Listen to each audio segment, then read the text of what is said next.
हिंदुस्तान का 13वां मुगल बादशाह था मोहम्मद शाह रंगीला।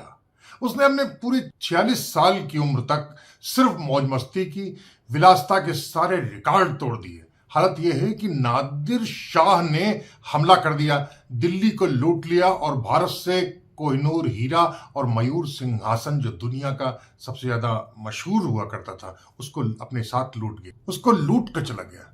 और उसके बाद करीब पौने 300 साल बाद मोहम्मद शाह रंगीला के रक्त बीजों ने हिंदुस्तान में अपने पंख फैलाना शुरू कर दिया है। खासतौर पे यूपी में तो अब उनका डंका बजने लगा है। अंग्रेज भले ही चले गए, लेकिन अब यह लोग अपने आप को किसी लाट साहब से कम नहीं मानते हैं। ओहदा है डीएम का, लेकिन हरकतें मोहम्मद शाह रंगीला जैसी हैं। किसी तानाशाह को भी मात कर रहे हैं ये लोग। आइए हम आपको ऐसे ही कुछ रंगीले बादशाह लोगों से बातचीत कराते हैं। लॉर्ड साहबों का आजकल तो खासी चर्चा में है ये डीएम साहब। सिर पर सरकार बहादुर का हाथ है तो बल्ले बल्ले हो रही उनकी। ऐसे लोगों की गिनती तो इकलौती फाइल से अकेले दम पे 350 करोड़ रुपया एक घूंट में निगल लेने में माहिर अभिषेक प्रकाश जैसे अफसरों में शुमार हो चुकी है। और बताते हैं कि ऐसे न जाने कितनी फाइलों पर ऐसे अभिषेक प्रकाशों ने हाथ साफ किया है, कोई हिसाब नहीं है। एक आईएएस है जिन्होंने अकेले दम पर 10 से 20 हजार करोड़ रुपए के घोटाले में हाथ डाल दिया। ये मामला आबकारी विभाग का था, लेकिन फिलहाल दबा हुआ है। ऐसे दर्जनों अफसरों की भीड़ लगी हुई है, लेकिन आज तक पीसीएस से आईएएस अफसर बने अफसरों की पौबारा हो रही है। उसी कोटि के एक अफसर का किस्सा हम आप सुना रहे हैं, सुन लीजिए। बताते हैं कि ये साहब को पैसा भी चाहिए, रंगीनियां भी चाहिए, हुस्न भी चाहिए, यौवन भी चाहिए और रंगीले नोट भी चाहिए, और उतने बेहिसाब चाहिए। एक जिले में थे तो उनकी हालत ये हो गई कि कोई खूबसूरत महिला अगर कोई दिखी नहीं तो आपा खोल खो पाते हैं। कुत्ते की तरीके से कुतिया के पीछे पीछे पीछे होते रहते हैं। अपने इश्क के लिए उन्होंने अपनी इज्जत तक को कीचड़ में रौंद दिया। एक महिला को अपनी बगलगीर बनाने के चक्कर में उसे हीरो की एक अंगूठी दे दी। बताते हैं कि यह तोहफा बेशकीमती था, इतना कि कोई सोच भी नहीं सकता। 10 साल पहले एक मुख्य सचिव के बारे में तो आपको पता ही होगा कि उनके घर में एक बेशकीमती हीरो का एक हार गायब हो गया था।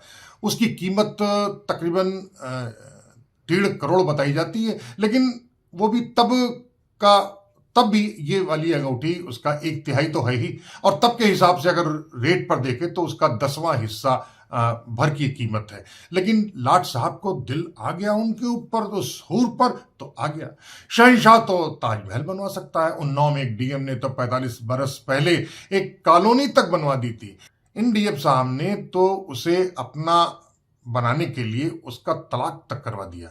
और तुर्रेदार साहब के चर्चे बेहिसाब हैं। उन्होंने एक एनजीओ संचालिका को चाइल्ड वेलफेयर कोऑर्डिनेटर बना दिया। हालांकि उस पर आरोप बहुत थे, लेकिन उससे क्या फर्क पड़ता है, शहंशाह चाहता है शहंशाह होता है। बीएसए से उनकी आशनाई बहुत पुरानी चल रही थी, तो उसका तबादला कराने के लिए वे सीधे लखनऊ चले गए। फ्री में नहीं, अरे डीएम है, लेन देन खूब जानते हैं, बहुत अच्छी तरीके से जानते हैं, ये हाथ लेना एक हाथ देना। इसलिए मोटी रकम लेकर वे लखनऊ गए और तबादला का लेटर वापस अपने जिले में आ गए। बीएसए को दिया और उसके बाद फिर हुर्रे हुर्रे। हालांकि पहले की बीएसए को भी बहुत परेशान किया उन्होंने, बहुत हलकान हुई, वो बताया उसने। इश्क के मामले में तो ये डीएम साहब श्री कृष्ण के भी कान कतर देते हैं। एक पर दिल आ गया तो उसको एक एक्टिवा दिला दिया, और हाँ, एक रिवॉल्वर ही दिलवा दिया। न जाने सोच कर किसको गोली मारेंगे, कहाँ मारे, नथुआ मारेंगे, कहाँ पड़ेगा समझ में नहीं आ रहा है। झुमका पर गोली पड़ेगी, कान पे पड़ेगी, बुलाका में पड़ेगा, दिल में पड़ेगा, कोई पता नहीं। एक पिछड़ा वर्ग अधिकारी, महिला अधिकारी के ऊपर उन पे लार टपकने लगी तो लगे उसके चक्कर काटने।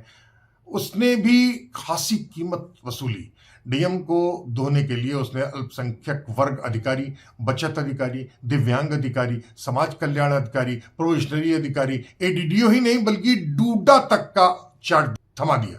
एक बार उनकी पत्नी घर पे आई तो मारपीट हो गई।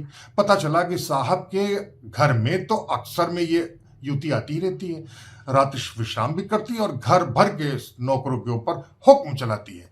हाय मोर दैया, ऐसा भी नहीं कि लोगों को पता नहीं था। एक अधिकारी ने तो उनकी सारी करतूत करतूतें क्षमायुक्त से लेकर के शासन तक को लिख भेजी, लेकिन दुर्भाग्य है कि डीएम साहब का तुर्रा कहीं ज्यादा कर्रा निकल गया। उसके पहले भी जिस जिले में वे डीएम रहे हैं वहां भी एक महिला को कुर्सी दिलाने के लिए हर जोड़ की तोड़ की उन्होंने और उसे सम्मानित करा दिया। इतना ही नहीं, उसे सहूलियत दे दी कि वह जब चाहे जाए, मौज करे, पैसे की कोई संकट नहीं। मौज के लिए उसे कार दे दी, एलाट कर दिया, जबकि इसके लिए वह अधिकृत नहीं थी।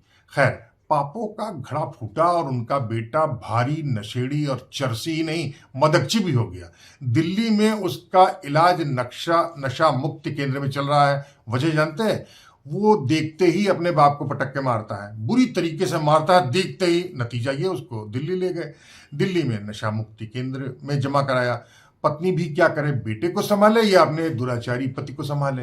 लेकिन सबसे बड़ी बात यह है कि जो बात सारे जिलों में लोगों के जुबान में फंसा हुआ है, उसकी भनक तक योगी जी को कैसे नहीं पा रही है, ये हैरत की बात है। तो अगली बार फिर दूसरे मसले पर दूसरे लोगों के साथ किन्हीं दूसरे स्थान पर हम फिर हाजिर होंगे। तब तक दुलत्ती कुमार सोहेल को इजाजत दीजिए।